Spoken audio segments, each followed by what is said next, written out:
Trust Everest Super Sambar Masala Powder. Taste Daily. Taste the Daily.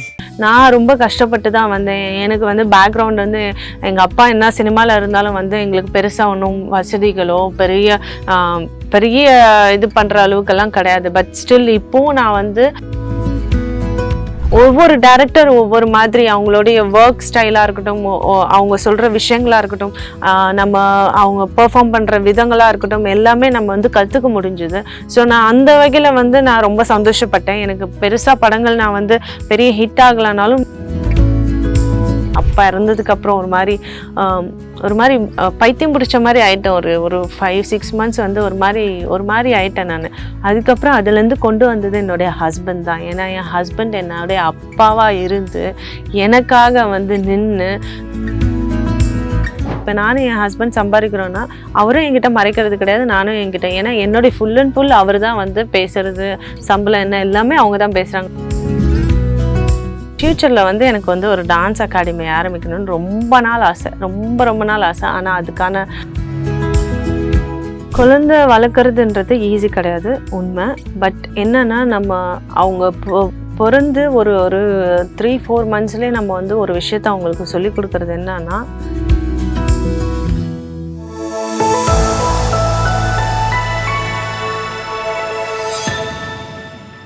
வணக்கம், என்னுடைய பேர் Jennifer. நான் சின்ன டான்ஸ் டைரக்டருடைய மகள். நான் 5 வயசுலேயே வந்து சினிமாவுக்கு வந்துட்டேன். எங்கள் அப்பாவுக்கு கம்போசிங் அசிஸ்டண்ட்டாக இருந்தேன். அதுக்கப்புறம் அப்படியே வந்து நிறைய பெரிய ஆர்டிஸ்ட்டுக்கெல்லாம் வந்து கம்போசிங் அசிஸ்டண்ட்டாக நிறைய சாங்ஸ் சொல்லி கொடுத்துருக்கேன். அதுக்கப்புறம் என்னுடைய 14 இயர்ஸில் வந்து நான் ஹீரோயின் ஆனேன். என்னுடைய 14 இயர்ஸில் ஃபஸ்ட்டு படம் வந்து கஸ்தூராஜா சாருடைய டைரக்ஷனில் காதல் ஜாதின்ற படத்தில் தான் நான் ஹீரோயினாக ஆனது. ஸோ அந்த ஆப்பர்ச்சுனிட்டி எப்படி வந்ததுன்னா, அப்பா கூட நான் கம்போசிங் போகிறப்போ ஸோ என்னை பார்த்துட்டு அவங்களுக்கு வந்து ஓகே, இந்த மாதிரி ஒரு கேர்ள் வந்து ஒரு 14 இயர்ஸ் கேர்ள் வேணும் அப்படின்னு. ஸோ அந்த படம் பண்ணும்போது வந்து 14 இயர்ஸ் கிடையாது, 13 இயர்ஸு. ஸோ 14 இயர்ஸில் வந்து எனக்கு அந்த படம் முடிகிறப்போ 14 இயர்ஸ் ஆச்சு. ஸோ அந்த மாதிரி தான் எனக்கு அந்த ஆப்பர்ச்சுனிட்டி வந்தது. ஒரு 27 movies, Telugu, Kannada and Malayalam and தமிழில் நிறைய படங்கள் பண்ணேன். இந்த ஆப்பர்ச்சுனிட்டிஸ் எல்லாம் எனக்கு எதனால் அப்படின்னா வந்து ஈஸியாக வந்துடல. ஏன்னா வந்து அவ்வளோ ஹார்ட் ஒர்க் போட்டதுனால தான் இந்த ஆப்பர்ச்சுனிட்டி எனக்கு வந்தது. அண்ட் அதுக்கப்புறமா வந்து பார்த்திங்கன்னா என்னுடைய சினிமா ஜேர்னிஸ் போயிட்டே இருந்தது. நான் நிறைய படங்கள் பண்ணேன், பெருசாக ஹிட் ஆகலைனாலும் ஓரளவுக்கு போயிட்டு இருந்தது. அதே மாதிரி வந்து அந்த ஆப்பர்ச்சுனிட்டிக்கு அப்புறமா வந்து 16 இயர்ஸில் வந்து எனக்கு வந்து பாரதிராஜ் அங்கிளுடைய படம் ஈரநிலம் பண்ணேன். ஸோ அந்த படமும் வந்து எனக்கு பெருசாக போகலை, பட் ஸ்டில் எனக்கு வந்து ஒரு ரெகக்னைசேஷன் கிடைச்சது. ஏன்னா வந்து ஒரு பெரிய டைரக்டர்ஸ் கூட தான் நான் ஒர்க் பண்ணியிருக்கேன். அதுக்கப்புறம் எஸ்ஏசி சந்திரசேகர் சார், அவர் கூட தான் அவங்க படத்துலையும் முத்தம்ன்ற படத்தில் பண்ணேன். ஸோ எல்லாமே நான் பெரிய ஜாம்பவான்கள் கூட தான் நான் வந்து ஒர்க் பண்ணேன். அது ரொம்ப சந்தோஷம். இருந்தாலும் வந்து என்னால் வந்து ஒரு பெரிய ஹீரோயினாக வர முடியல அப்படின்றது வந்து ஒரு சின்ன வருத்தம் இருக்கும். இருந்தாலும் வந்து இந்த விஷயங்கள் எல்லாம் எனக்கு கற்றுக்கிறதுக்கு ரொம்ப ஈஸியாக இருந்தது. ஏன்னா ஒவ்வொரு டைரக்டர் ஒவ்வொரு மாதிரி அவங்களுடைய ஒர்க் ஸ்டைலாக இருக்கட்டும், அவங்க சொல்கிற விஷயங்களாக இருக்கட்டும், அவங்க பெர்ஃபார்ம் பண்ற விதங்களா இருக்கட்டும், எல்லாமே நம்ம வந்து கத்துக்க முடிஞ்சுது. ஸோ நான் அந்த வகையில வந்து நான் ரொம்ப சந்தோஷப்பட்டேன். எனக்கு பெருசா படங்கள் நான் வந்து பெரிய ஹிட் ஆகலைனாலும் நான் ஒரு பெரிய டைரக்டர்ஸ் கூட ஒர்க் பண்ணியிருக்கேன்றது வந்து ரொம்ப சந்தோஷமா இருந்தது. அண்ட் ஒரு லவ் ஸ்டார்ட் ஆச்சு. அந்த லவ் வந்து எங்களுக்கு ஒரு நான் படம் பண்ணும் போது வந்து அவங்க சினிமாட்டோகிராஃபராக இருந்தாங்க, நான் ஹீரோயினாக இருந்தேன். ஸோ அப்போ ஒரு லவ் ஸ்டார்ட் ஆச்சு. அந்த லவ் ஸ்டார்ட் ஆகி எனக்கும் என் ஹஸ்பண்டுக்கும் வந்து ஓகே, அவங்க வந்து ஒரு ஹோம்லி கேர்ள் தான் கல்யாணம் பண்ணிக்கணும், சினிமாவில் இருந்தாலும் வந்து ஃபேமிலியாக இருக்கிற கேர்ளை தான் கல்யாணம் பண்ணிக்கணும்னு ரொம்ப நாளாக அவங்களும் ஆசைப்பட்டாங்க. ஸோ அவங்களும் நிறைய வந்து பாட்டிலெல்லாம் பார்த்துருந்தாங்க. ஸோ அந்த பாட்டில் பார்த்து இந்த பொண்ணு எப்படியாவது நம்ம கல்யாணம் பண்ணி ஆகணும் அப்படின்னு சொல்லிட்டு அவர் நினச்சது வந்து அப்படியே நடந்துருச்சு. ஸோ கல்யாணம் பண்ணிக்கிட்டோம். அதுக்கப்புறமா வந்து எங்களுக்கு 2 அழகான குழந்தைகள் பிறந்தாங்க. 2 பேருமே வந்து ஒருத்தர் வந்து சாந்தனம், இன்னொருத்தர் வந்து கயான். ஸோ இப்படிதான் எங்கள் லைஃப் நல்லபடியாக போயிட்டுருக்கு. பட் ஸ்டில் இந்த சினிமாவில் வர்றதுன்றது இருக்கு இல்லையா, அது வந்து ரொம்ப ஈஸியெல்லாம் கிடையாது. ஏன்னா எல்லாத்துக்குமே ஒவ்வொரு விஷயத்துக்கும் ரொம்ப மெனக்கிடணும். This is not easy. சினிமாவில் வர்றதுன்றது வந்து ஈஸியாக இப்போ வந்து நம்ம வந்து ஒரு இது நான் வந்து யாரையுமே நான் வந்து டிகிரேட் பண்ணலை, நான் யாரையுமே தப்பு சொல்லலை. ஸ்டில் நாங்க வரும்போது எவ்வளோ கஷ்டப்பட்டோம், எவ்வளோ வந்து அதுக்கு மெனக்கட்டோம், எவ்வளோ நாங்க வந்து ஸ்ட்ரகிள்ஸ் பண்ணோம்னு இருக்கு. ஆனா இப்போ நிறைய பேர் ஈஸியா வந்துடலாம். ஏன்னா நிறைய வந்து உங்களுக்கு வந்து சோஷியல் மீடியா இருக்கு. இன்ஸ்டாகிராம்ல நீங்க ரீல்ஸ் பண்ணி போட்டுடுறீங்க. அந்த மாதிரி பண்ணும்போது வந்து ஈஸியா உங்களை வந்து 4 பேருக்கு போனதுமே வந்து தெரிஞ்சிருதோ இவங்க இன்ஸ்டாகிராம்ல பண்ணாங்களே, இவங்க இந்த ரீல்ஸ் பண்ணாங்களா அப்படின்ற மாதிரி. அப்ப எங்களுக்கு அதெல்லாம் கிடையாது. ஆனா நாங்க உண்மையா ஒர்க் பண்ண வேண்டியது இருந்தது, ரொம்ப கஷ்டப்பட வேண்டியது இருந்தது. ரொம்ப ரொம்ப நாங்க வந்து பார்த்து பார்த்து ஒரு விஷயங்கள், ஏன்னா ஒரு சின்ன மிஸ்டேக் பண்ணா கூட அது வந்து எவ்வளோ பெரிய தப்பாகும், எவ்வளோ லாஸ் ஆகும். ஆனா இப்போ அந்த மாதிரி வந்து கிடையாது. ஏன்னா வந்து இப்போ எல்லாமே டிஜிட்டல் வந்துட்டதுனால வந்து அப்ப எல்லாமே ஃபிலிம் நம்ம இது பண்ணும்போது ஒரு டேக் எடுக்கும் போது வந்து நம்மளுக்கே பக்குன்னு இருக்கும். ஐயோ ப்ரொடியூசருடைய காசு வேஸ்ட் ஆகுது. ஆனா இப்போ அப்படி கிடையாது. டிஜிட்டல்ன்றதுனால ஒரு எத்தனை ஷார்ட்ஸ் வேணாலும் எடுத்துக்கலாம். ஓகே டெலிட் பண்ணிட்டே போகலாம். ஸோ அதெல்லாம் இப்போ ரொம்ப ஈஸி ஆயிடுச்சு. இதெல்லாம் ஏன் சொல்ல வரேன்னா வந்து எல்லாமே ஈஸின்றதுனால வந்து அது நம்ம வந்து ரொம்ப அட்வான்டேஜா எடுத்துக்கூடாது அப்படின்றது தான் என்னுடைய இது. எல்லாமே நம்ம வந்து உண்மையா நேர்மையா நேசிச்சு பண்ணோம்னா கண்டிப்பா அது ஒரு அவுட்புட் கொடுக்கும். ஸோ என்னால வந்து பெருசா ஜெயிக்க முடியலனாலும் வந்து என்னுடைய லைஃப்ல நான் வந்து ஜெயிச்சிருக்கேன்னு ரொம்ப சந்தோஷப்படுறேன். ஏன்னா நான் ரொம்ப கஷ்டப்பட்டு தான் வந்தேன். எனக்கு வந்து பேக்ரவுண்ட் வந்து எங்க அப்பா என்ன சினிமால இருந்தாலும் வந்து எங்களுக்கு பெருசா ஒன்றும் வசதிகளோ பெரிய இது பண்ற அளவுக்கெல்லாம் கிடையாது. பட் ஸ்டில் இப்போவும் நான் வந்து ஸ்ட்ரகிள் பண்ணிட்டு தான் இருக்கேன். ஏன்னா எனக்கு வந்து சினிமால அவ்வளோ பேஷன் இருக்கிறதுனால தான் நான் இன்னும் ஸ்ட்ரகிள் பண்ணிட்டு இருக்கேன் இந்த சினிமால. இன்னும் வந்து அது என்ன சொல்றது, ஒரு இடத்த பிடிக்கிறதுக்கு வந்து நான் கரெக்டா இருக்கணும் அப்படின்னு சொல்லிட்டு தான் நான் இப்போ வரைக்கும் வந்து நடந்துட்டு இருக்கேன். ஏன்னா சீரியலுக்கு வந்தேன். அதுக்கப்புறம் ஃபர்ஸ்ட் சீரியல் வந்து என்னோட இது புவனேஸ்வரின்னு சொல்லிட்டு ஒரு பெரிய சேனல்ல பண்ணேன். அதுக்கப்புறம் நாகவல்லின்னு ஒரு சீரியல் பண்ணேன். அதுக்கப்புறமா தான் வந்து லக்ஷ்மி ஸ்டோர்ஸ், அதுக்கப்புறம் அம்மன்னு ஒரு சீரியல் பண்ணேன். அப்புறமா பாக்யலட்சுமி வந்து வேற லெவல் ரீச்ல இருந்தது. ஏன்னா அது ரொம்ப நல்லா போயிட்டு இருந்தது. அப்பதான் நான் கன்சீவ் ஆனதுனால என்னால அதை கண்டினியூ பண்ண முடியல. அதுக்கப்புறமா வந்து இப்போ நான் வந்து கார்த்திகை தீபம் பண்ணிட்டு இருக்கேன். எனக்கு பாக்யலட்சுமியில வந்து அவ்வளோ ஒரு ரெஸ்பான்ஸ் கிடைச்சது. ஏன்னா எங்க போனாலும் வந்து ராதிகான்னு சொன்னாங்க. அது எதனால அப்படின்னா வந்து உண்மையாவே நான் வந்து அதுக்கு நான் அவ்வளோ மெனக்கெட்டேன். ஏன்னா அவ்வளோ நான் அந்த அவுட்புட், ஏன்னா ஒரு கேரக்டர் மாதிரி இன்னொரு கேரக்டர் இருக்கக்கூடாது. ஏன்னா அதே சேம் டைம்ல தான் நான் அம்மன் பண்ணேன். அம்மன் பண்ற அதே சாரதா வந்து இங்க ராதிகாவா வந்துடக்கூடாது அப்படி சொல்லிட்டு ரொம்ப மெனக்கெட்டேன்.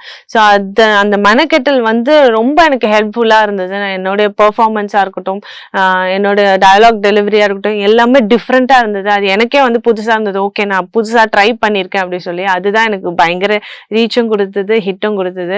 ஸோ ஃபர்ஸ்ட் மக்களுக்கு நான் ரொம்ப ரொம்ப நன்றி தெரிவிச்சுக்கிறேன். ஏன்னா என்னை வந்து எல்லாருமே லவ் பண்ணி சப்போர்ட் பண்ணீங்க. ரொம்ப ரொம்ப தேங்க்ஸ். ஆனால் அதை என்னால் கண்டினியூ பண்ண முடியல. ஸோ அதுவும் கொஞ்சம் வருத்தம் தான். இருந்தாலும் வந்து இப்போ நான் வந்து இந்த கார்த்திகை தீபத்துல பண்ற கேரக்டர் ஒரு நெகட்டிவ் கேரக்டர் தான். ஸோ ஒரு நல்ல நெகட்டிவ்னா வந்து கொஞ்சம் கராப்பா தான் இருக்கும். பட் இருந்தாலும் வந்து அந்த கேரக்டருக்கு தகுந்த மாதிரி தான் பண்றேன்னு தவிர அது என்னோட பர்சனல் லைஃப் அந்த மாதிரி எல்லாம் இல்லை. ஏன்னா இது வந்து நான் ஜென்ரலா வந்து நெகட்டிவ் கமெண்ட்ஸ் எல்லாம் வந்து மைண்ட்ல எடுத்துக்கவே மாட்டேன். எனக்கு அது பிடிக்காது. நீ என்ன சொல்லிட்டு போனாலும் போ. எனக்கு அவ்வளோ தூரம் வந்து ஒரு நெகட்டிவ் கமெண்ட் எழுதுறதுக்கு டைம் ஸ்பெண்ட் பண்ணி அதுக்காக வந்து டேட்டா போட்டு அதுக்கு அது என்ன சொல்றது என்ன எழுதணும்னு யோசிச்சு பண்றீங்க இல்லையா, அதுவே பெரிய விஷயம் நீங்க பண்றது. அதுக்கே உங்களுக்கு வந்து சல்யூட் பண்ணணும். ஸோ இவ்வளோ தூரம் நீங்க இந்த நெகட்டிவ் கமெண்ட்ஸ் எல்லாம் எழுதுறதுக்கு உங்க டைம் ஸ்பெண்ட் பண்றீங்கல்ல, ரொம்ப ரொம்ப நன்றி. ஸோ அந்த நெகட்டிவ் கமெண்ட்ஸ் எல்லாம் நான் வந்து படிக்கவும் மாட்டேன், நான் கேர் பண்ணவும் மாட்டேன். அதனால எனக்கு கவலையே கிடையாது. நீங்க என்ன எழுதினாலும் அதை பத்தி ஏன்னா நான் என்னன்றது வந்து உங்களுக்கு தெரியும். ஸோ பார்க்குற மக்கள், உண்மையா என்ன நேசிக்கிற மக்களுக்கு தெரியும் நான் என்னன்றது. அதனால வந்து மற்றவங்களுக்கு நான் வந்து சொல்லணுன்ற அவசியம் கிடையாது. ஸோ உங்க இஷ்டத்துக்கு நீங்க என்ன எழுதுறீங்களோ எழுதிட்டு போங்க, அது உங்களுடைய விருப்பம். ஸோ இதனால நெகட்டிவ் எழுதுறவங்க கொஞ்சம் எழுதும் போது உங்க வீட்டையும் யோசிச்சு எழுதுறீங்கன்னா நல்லா இருக்கும்னு நான் நினைக்கிறேன். ஸோ இது நெகட்டிவ் கமெண்ட்ஸ் எழுதுறவங்களுக்கு. பாசிட்டிவா கமெண்ட் எழுதுறவங்களுக்கு ரொம்ப ரொம்ப நன்றி. ஏன்னா எல்லாருக்குமே என்ன தெரிஞ்சு நீங்க உண்மையாவே ரொம்ப லவ் அண்ட் சப்போர்ட் கொடுத்துட்டு இருக்கீங்க இல்லையா, அதனால அதுக்கு ரொம்ப ரொம்ப தேங்க்ஸ். என்னுடைய ஹஸ்பண்ட் பத்தி சொல்லணும்னா, என்னுடைய ஹஸ்பண்ட் தான் என்னுடைய பேக் போன். ஜென்ரலாக வந்து மென்ஸ் சொல்லுவாங்கல்ல, ஒரு ஆணுக்கு பின்னாடி ஒரு பெண் இருக்காங்க அப்படி சொல்லிட்டு, எனக்கு பின்னாடி என்னுடைய ஹஸ்பண்ட் தான் இருக்கார். ஏன்னா ஃபுல் அண்ட் ஃபுல் சப்போர்ட். அவர் ஒரு சினிமோட்டோகிராஃபராக இருந்து, அவர் பேர் காஷி விஸ்வநாதன். அவர் ஒரு சினிமோட்டோகிராஃபராக இருந்து எனக்காக நிறைய சாக்ரிஃபைஸ் பண்ணிட்டு இருக்காரு. ஏன்னா நான் ஷூட்டிங் போகிறப்ப எனக்கு ஃபேமிலி சைடில் இப்போ யாரும் சப்போர்ட் கிடையாது. ஏன்னா எங்கள் அப்பா இறந்ததுக்கு அப்புறம் வந்து எனக்கு வந்து அந்த அளவுக்கு சப்போர்ட், எங்கள் அப்பா இருக்கும்போது தான் எனக்கு ரொம்ப ரொம்ப ரொம்ப ஒரு ஹாப்பியான ஒரு லைஃப் இருந்தது. அதுக்கப்புறம் அப்பா இறந்ததுக்கு அப்புறம் வந்து டோட்டலா அந்த ஒரு வேற மாதிரி போயிடுச்சு. எல்லாமே வந்து அப்படி ஒரு மாதிரி ஆயிடுச்சு. என்ன அது எப்படி சொல்றதுன்னு எனக்கு தெரியல. ஒரு பெயின், ஒரு கஷ்டம், இன்னும் அவரை மிஸ் பண்ணிட்டேனேன்ற அந்த ஒரு வருத்தம் இருந்துட்டே இருக்கும். அதெல்லாம் டெய்லி நினைக்கும் போது நிறைய வாட்டி அழுதுருக்கேன். அப்பா இறந்ததுக்கு அப்புறம் ஒரு மாதிரி பைத்தியம் பிடிச்ச மாதிரி ஆயிட்டேன். ஒரு 5-6 மந்த்ஸ் வந்து ஒரு மாதிரி ஆயிட்டேன் நான். அதுக்கப்புறம் அதுலேருந்து கொண்டு வந்தது என்னுடைய ஹஸ்பண்ட் தான். ஏன்னா என் ஹஸ்பண்ட் என்னுடைய அப்பாவா இருந்து எனக்காக வந்து நின்று, நீ என்ன வேணும் சொல்லு, உன்னை நான் வந்து அடுத்த லெவலுக்கு நான் பார்க்கணும், நீ இந்த ஜெனி கிடையாது, நீ வேற லெவலுக்கு போகணும், உனக்கு எல்லா டேலண்ட்டும் இருக்கு, எத்தனையோ பேர் வராங்க பண்ணிட்டு போறாங்க, அவங்கள மாதிரி நீ கிடையாது, யூஆர் ஸ்பெஷல் கேர்ள், ஸோ நீ கண்டிப்பா பண்ணு அப்படின்னு சொல்லி தான் என்னை திரும்பியும் பூஸ்ட் பண்ணி என்னை கொண்டு வந்து இங்கே நிற்க வச்சிருக்காரு. ஸோ அதுக்கு என்னுடைய ஹஸ்பண்ட்க்கு தேங்க் பண்ணோம். என்னுடைய ட்ரெஸ்ஸிங்ஸாக இருக்கட்டும், என்னுடைய கலர்ஸாக இருக்கட்டும், என்னுடைய நான் என்ன போடணும், நான் என்ன செய்யணும், ஏன்னா ஒரு சினிமோட்டோகிராஃபருக்கு தெரியும் எந்த லைட்டிங்க்கு எது போட்டால் நல்லா இருக்கும், எது செஞ்சால் நல்லா இருக்கும் அப்படி சொல்லிட்டு. ஸோ இன்னைக்கு நான் போடுற ஒவ்வொரு சீரியலும் போடுற ட்ரெஸ்ஸுங்க எல்லாமே என்னுடைய ஹஸ்பண்ட் செலக்ட் பண்ணி கொடுக்கறது தான். ஸோ அதனால ஐ எம் ஸோ பிளஸ்ட் இப்படி ஒரு ஹஸ்பண்ட் கிடைச்சாருன்னு. அண்ட் ஒரு சாரியும் நான் அவர்கிட்ட கேட்டுக்கணும். ஏன்னா எனக்காக நீங்க ரொம்ப ரொம்ப லைஃப்ல வந்து இப்போ உங்களோட பீக் டைம்ல வந்து அதை எனக்காக நிறைய விஷயங்கள் சாக்ரிஃபைஸ் பண்ணிட்டு இருக்கீங்க. I am really sorry. ஏன்னா சப்போர்ட் இருந்தா கண்டிப்பா நல்லா இருந்திருக்கும். ஏன்னா பாப்பாவை பார்த்துக்கணும், பெரியவரையும் பார்த்துக்கணும் அப்படின்னும் போது வந்து எங்களுக்கு எந்த விதமான சப்போர்ட் இல்லை. ஸோ லைஃப் கொஞ்சம் ஹார்டாக தான் போயிட்டுருக்கு. இருந்தாலும் வந்து நீங்கள் நல்ல லெவலுக்கு ரீச் ஆகணும்னு நான் வந்து ப்ரே பண்ணுறேன். இது என்னுடைய ஹஸ்பண்டுக்கு. அண்ட் என்னுடைய மெயின்டெனன்ஸ் நிறைய பேர் கேட்பாங்க, நீங்கள் எப்படி இன்னும் அப்படியே இருக்கீங்க, இன்னும் 2 குழந்தையா, ஓ உங்களுக்கு வந்து 12th படிக்கிற பையன் இருக்கானா? ஆமாம் இருக்கான். ஏன்னா நான் ஃபுல் அண்ட் ஃபுல்லாக வந்து என்னுடைய வீட்டு வேலையை நான் தான் பார்ப்பேன். என்ன சமைக்கிறதுலேருந்து, நான் பாப்பாவுக்கு ஊட்டுறதுலேருந்து, ஏன்னா நான் ஃபஸ்ட்டு பேபி பிறந்ததுமே வந்து அப்பவும் நான் வந்து எனக்கு யாரும் சப்போர்ட் கிடையாது. பாப்பாவை பார்த்துக்கிறது செய்கிறது எல்லாமே நான் தான் பண்ணேன். செகண்ட் பேபிக்கு அப்படின்னு பார்த்தீங்கன்னா டோட்டலாக வந்து அப்போ தான் அந்த கொரோனா அந்த மாதிரி எல்லாம் டைம் இருந்தது. ஸோ டோட்டலாக யாரும் சப்போர்ட் கிடையாது. ஃபுல் அண்ட் ஃபுல்லாக நானே பார்த்துக்க வேண்டியது வந்தது. என்னுடைய ஷூட்டிங் ஸ்ட்ரெஸ் முடிச்சுட்டு அடுத்த ஸ்ட்ரெஸ்ன்னு பார்த்தீங்கன்னா குழந்தை. ஏன்னா ஜென்ரலாக வந்து ஒரு பேபி பிறக்குதுன்னா அது ஒன்றும் ஈஸியான விஷயம் கிடையாது. ஒரு மதர்ஸ்க்கு வந்து அவ்வளோ ப்ரெஷர் இருக்கும், தேவையில்லாத ஸ்விங்ஸ் இருக்கும், மைண்ட் ஸ்விங்ஸு, ஒரு மாதிரி இரிட்டேட்டிங்காகவே இருக்கும். ஆனால் அதெல்லாம் ஓவர் கம் பண்ணிட்டு வந்தது எப்படின்னு பார்த்தீங்கன்னா வந்து நம்ம ஏதாவது ஒரு விஷயத்தில் வந்து கான்சென்ட்ரேட் பண்ணோம்னா இந்த விஷயங்கள் எல்லாம் மறந்துடுவோம். அப்படி கான்சென்ட்ரேட் பண்ணது என்னன்னு பார்த்தீங்கன்னா வந்து என்னுடைய ஃபேமிலி, குழந்தைக்கு என்ன பண்ணணும், என்ன செய்யணும், எப்படி நம்ம வந்து அவங்கள வளர்க்கணும். ஏன்னா நிறைய இப்போ வந்து யூடியூப் இப்படி தட்டினாலே போதும், என்னென்னமோ ஒரு சின்னதாக ஒரு ஜுரம் வந்துட்டா போதும், அதுக்கு வந்து ஒரு பல வகையான விஷயங்கள், யாரோ எல்லாருமே டாக்டர் ஆயிட்டாங்க இப்போ எல்லாருமே. ஸோ அதனால வந்து எல்லாருமே ஒரு விஷயங்கள் சொல்லுவாங்களா, அது நம்மளுக்கு மென்டலி ஸ்ட்ரெஸ் கொண்டு வரும். அப்போ நான் என்ன பண்ண ஆரம்பிச்சேன்னா இந்த மாதிரி விஷயங்கள் எல்லாம் அவாய்ட் பண்ணிட்டு, ஸோ நம்மளுக்கு என்ன ஒரு பீடியாட்ரிஷியன் நம்மளுக்கு இருக்காங்க. ஸோ அந்த பீடியாட்ரிஷியன் சொல்றது என்ன அப்படின்னு சொல்லிட்டு கன்சல்ட் பண்றது. அதே மாதிரி நம்மளுக்கு தெரிஞ்ச ஒரு விஷயங்கள் இப்போ அம்மா சொல்லி கொடுப்பாங்க, மாமியார் சொல்லி கொடுத்துருப்பாங்க இல்லையா, அந்த மாதிரி விஷயங்கள் தான். தேவையில்லாத விஷயங்கள்லாம் நம்ம மைண்டில் எடுத்துக்க வேணாம், ஏன்னா அது ஸ்ட்ரெஸ் தான் கொண்டு வரும். ஸோ இந்த மாதிரி நல்ல விஷயங்களை வந்து நீங்கள் ஃபாலோ பண்ணிங்கனாலே போதும், பேபியை நீங்கள் நல்லபடியாக வளர்க்கலாம். ஸோ இந்த வளர்க்குற பீரியடில் எல்லாருக்குமே ஸ்ட்ரெஸ் இருக்கும், எல்லாருக்கும் டென்ஷன் இருக்கும். அதுவும் இந்த குட்டீஸ் எல்லாம் வந்து நைட்டு தூக்கம் இருக்காது. அதெல்லாம் நான் எப்படி ஓவர் கம் பண்ணேன்னா, பாப்பாவுக்கு வந்து நைட்டு நிஜமாவே எனக்கு தூக்கம் இருக்காது. ஏன்னா 4-5 o'clock வரைக்கும். அப்போ என்ன பண்ணுவேன்னா, ஹஸ்பண்ட் வந்து படுத்துருவாங்க, நான் வந்து முழிச்சிட்டு இருப்பேன் இல்லையா. இப்போ நான் படுக்கும்போது ஹஸ்பண்ட் வந்து டேக் கேர் பண்ணுவாங்க. ஸோ அந்த மாதிரி தான் நம்ம ஃபேமிலிக்குள்ள வந்து ஒரு சப்போர்ட் ஹஸ்பண்ட் ஒய்ஃப்குள்ள இருந்துச்சுனாலே வந்து இந்த மாதிரி ஸ்ட்ரெஸ் எல்லாம் வராது. ஸோ இதை நீங்கள் கண்டிப்பாக ஃபாலோ பண்ணலாம். ஃபேமிலி லைஃப்ன்றது ரொம்ப பியூட்டிஃபுல்லான லைஃப். ஆனா அது நிறைய பேர் வந்து நிறைய விஷயங்கள் நான் பார்த்துட்டு வரேன். நிறைய நியூஸ் பார்த்தா வந்து நிறைய பக்கம் டைவர்ஸ், நிறைய பக்கம் வந்து சின்ன சின்ன விஷயங்களுக்கெல்லாம் வந்து சண்டைகள், சச்சரவுகள். சண்டை சச்சரவுன்றது வந்து எல்லாருக்குமே இருக்கு, எல்லா ஃபேமிலிலையும் இருக்கு. ஆனா அதை நம்ம எப்படி வந்து ஓவர் கம் பண்ணிட்டு போறோன்றதுதான் இருக்கு. இப்ப நான் சம்பாதிக்கிறேன், நீ சம்பாதிக்கிறேன்னு கிடையாது. 2 பேருமே சம்பாதிக்கிறது அந்த ஃபேமிலிக்காக தான். இப்ப நீங்க சம்பாதிச்சாலும் உங்க ஹஸ்பண்ட் சம்பாதிச்சாலும் அதை வந்து ஃபேமிலிக்கு தான் செலவழிக்க போறோம். ஸோ உட்காந்து பேசுங்க, என்ன இருக்கு. இப்ப நானும் என் ஹஸ்பண்ட் சம்பாதிக்கிறோன்னா அவரும் என்கிட்ட மறைக்கிறது கிடையாது, நானும் என்கிட்ட. ஏன்னா என்னுடைய ஃபுல் அண்ட் ஃபுல் அவர் தான் வந்து பேசுறது, சம்பளம் என்ன எல்லாமே அவங்க தான் பேசுறாங்க. ஸோ அதனால எனக்கு எந்த ஒரு பயமும் கிடையாது. இப்ப எனக்கு ஏதாவது வேணும்னா கூட நான் அவர்கிட்ட கேட்டு வாங்குறதுனால எந்த தப்பும் இல்லையா, இதுல என்ன ஈகோ இருக்கு. அவரு வந்து நம்மள வந்து கைட் பண்ண போறாங்க. ஸோ அதே மாதிரி நம்ம வந்து அவங்கள கைட் பண்ண போறோம். அவங்களுக்கு ஏதாவது தேவைகள் இருக்குன்னா நம்ம வந்து இந்த விஷயம் வேண்டாம், இது செய்யுங்க அப்படின்னா உட்கார்ந்து பேசும்போது நிறைய விஷயங்கள் வந்து நம்மளுக்கு ரொம்ப கிளாரிஃபை ஆகும். தேவையில்லாத பிரச்சனைகள் வராது. நம்ம ஒண்ணுக்கு ஒண்ணு வந்து பேசாம நம்ம ஏன் இவர்கிட்ட வந்து ஒரு அடிமையா, நம்ம ஏன் இப்படி இருக்கணும், நம்ம செலவு பண்ணிக்கலாமே, இது என் காசு, நான் அப்படின்னு நினைச்சோம்னா, திரும்பியும் சொல்றேன், உங்களை மட்டும் இல்ல உங்க ஹோல் குடும்பத்தையே பாதிக்கும். ஏன்னா நீங்க வந்து கல்யாணம் பண்ணிட்டு நீங்க இந்த மாதிரி பண்ணும்போது உங்க குழந்தைகள் அதை பார்த்து அவங்களுக்கும் அந்த பழக்கங்கள் தான் வரும். ஸோ அதனால வந்து உட்கார்ந்து பேசுங்க, நிறைய விஷயங்கள் ஷேர் பண்ணுங்க, லவ் பண்ணுங்க. ஒருத்தர் லவ் பண்ணும்போது தான் நம்மளுக்கு வந்து எந்த ஈகோவும் வராது. ஸ்டில் என்னுடைய ஹஸ்பண்டை நான் இப்பவும் லவ் பண்றேன். ஏன்னா நான் ஒரு லவ்வரா, ஒரு ஃப்ரெண்டா பாக்குறதுனால, ஒரு அப்பாவா பாக்குறதுனால தான் எங்கனால இந்த விஷயங்கள் ஷேர் பண்ணிக்க முடியுது. நீ நான்ற பணத்துல எந்த ஒரு இதுவும் வர்றது கிடையாது. ஏன்னா நாளைக்கு என்ன ஆயிடும்னா, நம்ம பேசாமலே வந்து அவன் அவ்வளவு சம்பாரிச்சுட்டா, இவ இவ்வளவு சம்பாரிச்சுட்டா, இவகிட்ட நம்ம என்ன கேட்கறது, நாளைக்கு ஒரு கஷ்டம் நம்ம இவகிட்ட போய் நம்ம ஏன் கேட்கணும் அப்படின்ற அந்த எண்ணம் வந்துடவே கூடாது. 2 பேருமே ஒருத்தர். ஸோ அதனால வந்து குடும்பம் வந்து செதறாம இருக்கணும்னா தயவு செஞ்சு உட்கார்ந்து பேசுங்க. கண்டிப்பா அதுக்கு ஒரு சொல்யூஷன் இருக்கும். குழந்தை வளர்க்கறதுன்றது ஈஸி கிடையாது, உண்மை. பட் என்னன்னா நம்ம அவங்க பிறந்து ஒரு 3-4 மந்த்ஸ்லயே நம்ம வந்து ஒரு விஷயத்த அவங்களுக்கு சொல்லி கொடுக்கறது என்னன்னா, நம்ம எப்படி இருக்கணும், நம்ம வந்து கஷ்ட நஷ்டங்கள் என்னன்னு அந்த வயசுல நம்ம அவங்களுக்கு சொல்லி கொடுக்கணும். ஏன்னா கேட்டதை இமிடியட்டா கொடுத்துட்டோம்னா அவங்க பெருசானதுமே நம்ம கேட்ட உடனே எல்லாமே வந்துரும் அப்படின்ற ஒரு தாட் அவங்களுக்கு வந்துடும். ஸோ இப்போ வரைக்கும் என் பசங்களுக்கு வந்து கேட்ட இமிடியட்டா நான் எதையுமே கொடுக்க மாட்டேன். ஏன்னா பரவாயில்ல, நீ அழு, நீ என்ன வேணாலும் பண்ணு, நீ அழுது சுருண்டி உளுந்தாலும் அதை பத்தி நான் கவலைப்பட மாட்டேன், நான் தர மாட்டேன். ஏன்னா ஈஸியா ஒரு விஷயம் கிடைச்சிருச்சுன்னா அவங்க ஃபியூச்சர்ல ரொம்ப கஷ்டப்படுவாங்க. ஸோ அதனால ரொம்ப கவனமா, இப்ப இருக்கிற பிள்ளைங்கெல்லாம் பயங்கர ஃபாஸ்ட். இன்னொன்னு அண்ட் மொபைல் ஃபோன்ஸ்.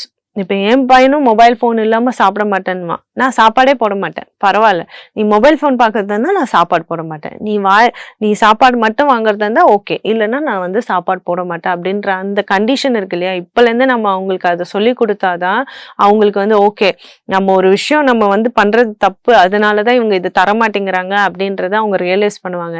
இல்ல நீங்க மொபைல் போனை கொடுத்துக்கிட்டே நீ வந்து சாப்பிடுறீ செல்லும் அப்படின்னா வந்து அது என்ன ஆயிடும்னா, நம்ம எது கேட்டாலும் ஒரு பக்கம் இதுவும் வந்துருது, சாப்பாடும் வந்துருது அப்படின்ற அந்த அட்வான்டேஜ் எடுத்து ஃபியூச்சர்ல அவங்களுக்கு எல்லாமே இப்படியே தான் வேணும் அப்படின்றது போகும். ஸோ அதனால இந்த மாதிரி விஷயங்களை அவாய்ட் பண்ணுங்க. அண்ட் பேரண்ட்ஸ் கிட்ட எப்படி மரியாதையா நடந்துக்கணும். ஏன்னா நிறைய பசங்களை நான் பார்த்திருக்கேன், நிறைய குட்டீஸ் வந்து பேர் சொல்லி கூப்பிடுவாங்க.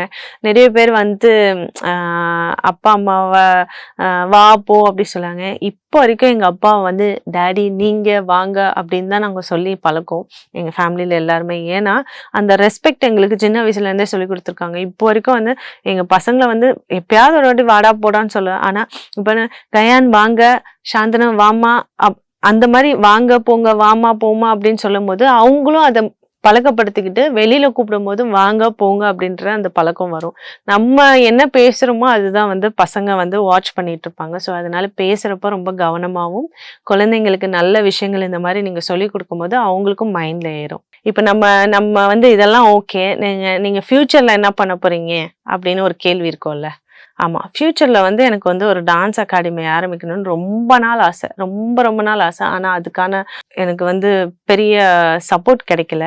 அண்ட் இப்ப நான் வச்சாலும் வந்து என்னால வந்து அதை ப்ராப்பரா பார்த்துக்க முடியாது. ஏன்னா என்னுடைய 2வது குட்டி வந்து இப்பதான் 2.5 years ஆகுது. ஸோ அவரை நான் வந்து ஒரு ஸ்கூலுக்கு அமிச்சு அவரு கொஞ்சம் இதாயிட்டாருன்னா மட்டும்தான் என்னால போய் அதை எடுக்க முடியும். ஸோ அதனால வந்து அந்த ஒரு பிளானை வந்து நான் அப்படியே வச்சிருக்கேன். ஆக்டிங் திரும்பி கண்டினியூ பண்ணுவீங்களா, இல்லைன்னா டான்ஸ் மட்டும் இது பண்ணுங்க இல்லை, ஆக்டிங் வந்து கம்பல்சரி நான் வந்து கண்டினியூ பண்ணுவேன். எனக்கு இன்னும் நல்ல நல்ல கேரக்டர்ஸ் பண்ணணும்னு ஆசை. நான் நிறைய வாட்டி யோசிப்பேன், நம்மளுக்கு நல்ல கேரக்டர் கொடுத்தா பண்ணுறோமே, ஏன் நிறைய டேரக்டர்ஸ்க்கு வந்து தாட் வராதா, இங்கே நிறைய பேர் இருக்காங்களே அவங்களுக்கு அந்த ஒரு சான்ஸ் கொடுத்து பார்ப்போம் அப்படின்றது வந்து இப்போ ரொம்ப கம்மியாயிடுச்சு. அது கொஞ்சம் வருத்தமாக இருக்குது. ஸோ இப்போ எல்லாமே வந்து வெளி மாநிலங்கள்லேருந்து தான் நிறைய பேர் வராங்க. குட், எல்லாருக்குமே எல்லாமே அந்த மாதிரி ஆப்பர்ச்சுனிட்டிஸ் கொடுக்கணும். பட் ஸ்டில் இங்கே இருக்கிறவங்களும் நிறைய பேர் இருக்காங்க, நிறைய டேலண்டட் பீப்புள்ஸ் இருக்காங்க. நான் என்ன சொல்லலை, என்னை விட சூப்பராலாம் நடிக்கிறவங்க இங்கே இருக்காங்க. ஸோ அவங்க எல்லாருக்கும் ஒரு சான்ஸ் கொடுத்து பாருங்க, கண்டிப்பாக அவங்க வந்து நல்லா நடிச்சு அவங்களும் வந்து ஒரு வெளிச்சத்துக்கு வரணும்னு நான் ஆசைப்படுறேன்.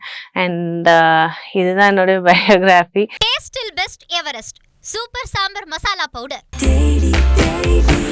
Taste the Daily. Taste the Daily.